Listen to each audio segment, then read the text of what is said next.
مولانا اشرف علی تھانوی رحمۃ اللہ علیہ جو تھے نا، بہت ہی خاندانی عالم تھے، بہت زبردست. ان کی کتابوں میں ایسی علمیت ہے، آپ بیان القرآن ان کا ترجمہ پڑھیں نا اور باقی ترجمے پڑھیں، آپ کہو گے یہ جو بیان القرآن کا ترجمہ ہے نا، یہ ایسا معلوم ہوتا ہے الہامی ہے، یہ ایسا معلوم ہوتا ہے کہ یہ کوئی اللہ کی مدد شامل حال تھی. بہت ساری ہم جب ترجمے دیکھتے ہیں نا تو عربی کا مفہوم اردو میں ادا کرنا بڑا مشکل ہوتا ہے مفسر کے لیے، بڑا مشکل ہوتا ہے.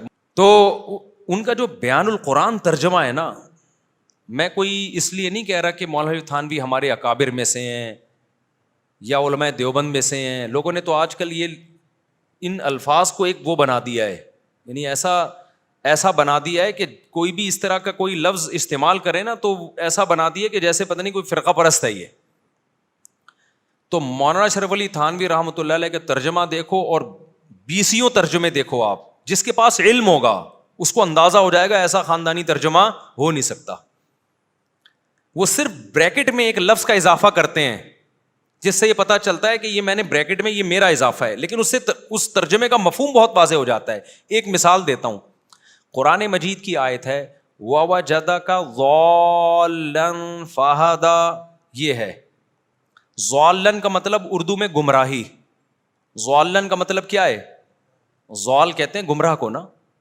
تو قرآن کہتا ہے وَوَجَدَكَ ضَالًّا، اے نبی ہم نے آپ کو ضال پایا، فَهَدَىٰ ہدایت دے دی. ہم نے آپ کو ضال پایا اور پھر ہم نے آپ کو کیا دے دی؟ ہدایت دے دی. اب عربی میں جو ضال ہے نا وہ والا نہیں ہے جو اردو میں جس کو ہم گمراہ کہتے ہیں. عربی میں اس کا مفہوم کیا ہے؟ اب یہ ادا کرنا اردو میں بڑا مشکل کام ہے، جس کو عربی میں بھی مہارت ہو اردو میں بھی مہارت ہو. تو نبی تو کبھی بھی گمراہ نہیں ہوئے، نبوت سے پہلے بھی آپ صلی اللہ علیہ وسلم ہدایت پر ہی تھے. تو حکیم الامہ نے سب نے اس کا ترجمہ جو کیا نا، اس ہر ترجمے میں اشکال ہوتا ہے کہ یار یہ وہ بات ایکسپلین ہو نہیں پائی ہے. مولانا اشرف علی تھانوی رحمۃ اللہ علیہ نے اس کا ترجمہ کیا ہے وَوَجَدَكَ ضَالًّا، اے نبی ہم نے آپ کو شریعت سے بے خبر پایا، باخبر کر دیا.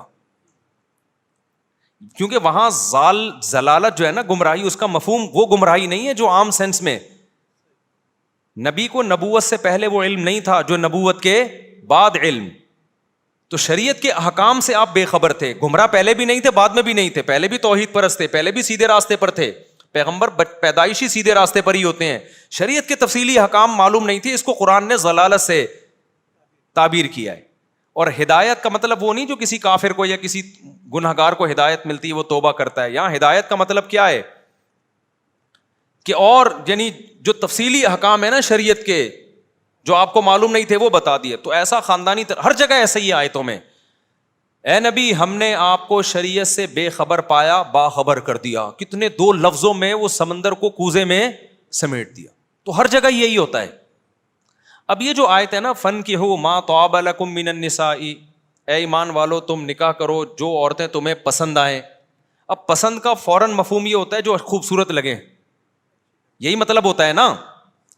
بھائی آپ کہہ رہے ہو مجھے بڑی پسند ہے وہ لڑکی، کیا مطلب؟ شکل اچھی ہے، یہی مطلب ہوتا ہے نا.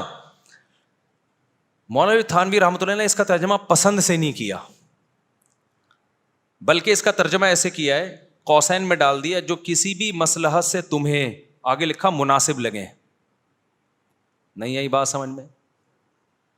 پسند کا مطلب جس کی طرف تمہاری اٹریکشن ہو، تو اٹریکشن کا ترجمہ کیا جو تمہیں مناسب لگیں.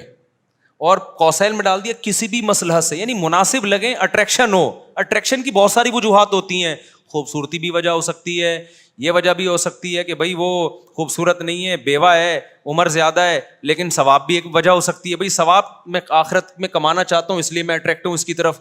بعض دفعہ یہ ہوتا ہے یار اس کے یتیم بچوں کو پالوں گا، میرے پاس اور تو کوئی نیکی نہیں ہے تو چلو اس بہانے سے شادی کر لیتا ہوں، یہ بھی اٹریکشن کا ذریعہ بن سکتی ہے. بعض دفعہ آپ کو پسند نہیں، آپ کے ابا کو پسند ہے، آپ کہتے ہو چلو میرے ابا کی بہو بن جائے گی، میں ابا کی خاطر یہ نکاح کر لیتا ہوں.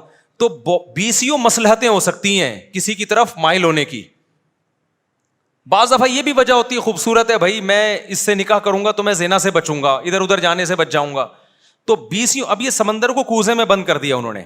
تو قوسین میں لکھا جو کسی بھی مصلحت سے تمہیں، آگے بریکٹ بند، پسند ہو، یہ مناسب لگیں. تو مناسب لگے طابہ کا ترجمہ ہے، اور کسی بھی مصلحت کا مطلب یہ اس میں عموم ہے. مناسب لگنی چاہیے کہ وجہ کیا ہے یہ تم خود فیصلہ کرو. اس لیے میں جب ترجمہ پڑھتا ہوں نا تو بیان القرآن ہی پڑھتا ہوں, اس کے علاوہ کوئی ترجمہ نہیں پڑھتا. اور اس میں ٹو دا پوائنٹ بات ہے, صرف قرآن حل ہوتا ہے اس میں, ادھر ادھر نہیں جاتے. مولانا تھانوی رحمۃ اللہ علیہ کی عادت ہے, بعض تفسیروں میں ایسا ہوتا ہے نا کہ اردو تفسیروں میں بھی اللہ کی بات کم ہوتی ہے, جو مفسر ہے نا اس کی اپنی باتیں بہت زیادہ ہوتی ہیں. ہر مفسر نے نا ایک خاص ذہن رکھ کے تفسیر کی ہوتی ہے. دیکھو یہ چیزیں علماء جانتے ہیں, جن کو قرآن کا پتہ ہوتا ہے ترجمے کا, عوام کو نہیں پتہ چلتا یہ فرق. بعض دفعہ یہ ہوتا ہے کہ آپ کا ایک مائنڈ پہلے سے بنا ہوا ہے, آپ ہر آیت کو اسی پہ لے کے جا رہے ہوتے ہو. یہ تفسیر کا صحیح طریقہ نہیں ہے, کیونکہ اس میں اللہ کی مراد پیچھے رہ جاتی ہے, آپ کی مراد آگے. آج کل کے بہت سارے اسکالرز نے جو قرآن کے ترجمے کیے ہیں, یا ماضی قریب کے اسکالرز نے, ان کا پہلے سے ایک ذہن تھا کہ ہم نے عوام کا یہ ذہن بنانا ہے, تو ہر آیت کو اس پہ لے کر گئے ہیں وہ. مولانا اشرف علی تھانوی رحمۃ اللہ علیہ کے بیان القرآن کا یہ کمال ہے کہ انہوں نے بالکل نیوٹرل ہو کے, کہ میرا مائنڈ کیا کہتا ہے, میں کیا چاہتا ہوں, اس کو بالکل نہیں. انہوں نے کہا قرآن جو کہہ رہا ہے نا وہ ایکسپلین کرنا ہے. پھر ان کا اپنا مائنڈ کیا کہتا تھا اس کے لیے الگ سے انہوں نے حاشیے چڑھائے ہیں, اور اس کا نام رکھا ہے مسائل سلوک. نہیں آئی بات سمجھ میں, تاکہ یہ پتہ چل جائے بھائی یہ تفسیر نہیں ہے, تفسیر تو یہیں تک ہے. باقی یہ میرے دماغ میں جو ٹیکنیکل پوائنٹ آ رہے ہیں کہ اس سے یہ بھی ثابت ہوتا ہے, یہ وہ بالکل الگ کر کے لکھے انہوں نے, تاکہ تفسیر اور ان کے اپنا جو مائنڈ تھا وہ دونوں آپس میں وہ مرج نہ ہو جائیں آپس میں. جس نے قرآن سیکھنا ہے وہ قرآن دیکھ لے, باقی پھر انہوں نے اپنے ٹیکنیکل پوائنٹ الگ مسائل سلوک کے نام سے الگ الگ کر کے لکھے ہیں, اور بلاغت کے احکام الگ لکھے ہیں. تو اس لیے لیکن وہ عوام کی سمجھ میں نہیں آتی وہ ترجمہ, کیونکہ گاڑی اس میں عربی اردو ہے, لیکن اردو میں عربی کے الفاظ اور عربی کی اصطلاحات بہت زیادہ ہیں. تو وہ علماء کے لیے بہترین ہے. یعنی کوئی عالم اگر کسی آیت میں پھنس جائے نا, اس کا مفہوم سمجھ میں نہ آ رہا ہو, تو وہ بیان القرآن دیکھ لے, ان کی سمجھ میں آ جائے گا یہ کیا. وہ پھر وہ اشکالات بھی کر رہے ہوتے ہیں. کوئی آیت ایسی نہیں ہے جس پر اشکال ہو رہا ہو اور مولانا اشرف علی تھانوی رحمۃ اللہ علیہ نے اس اشکال کو نہ اٹھایا ہو اور اس کا خاندانی جواب نہ دیا ہو.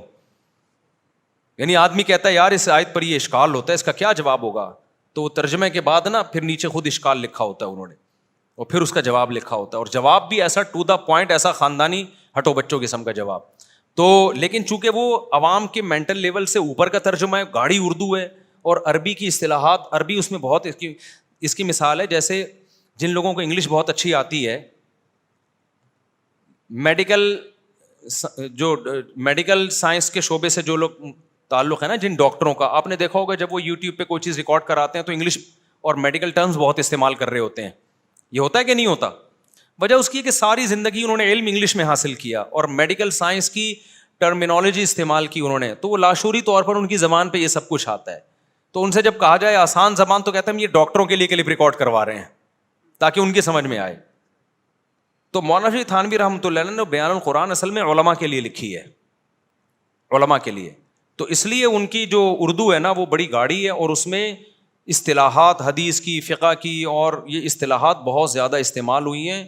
تو عوام جب پڑھتی ہے تو اس کی کھوپڑی گھومتی ہے کیا لکھا ہوا ہے, لیکن علماء کو اس سے پھر بہتر کوئی تفسیر لگتی نہیں ہے, ایک دم ٹو دا پوائنٹ اور ہٹو بچوں قسم کی. سمجھتے ہو کہ نہیں سمجھتے؟ دینی پروگرامز کی پروفیشنل میڈیا کوریج کا بااعتماد نام میسج ٹی وی.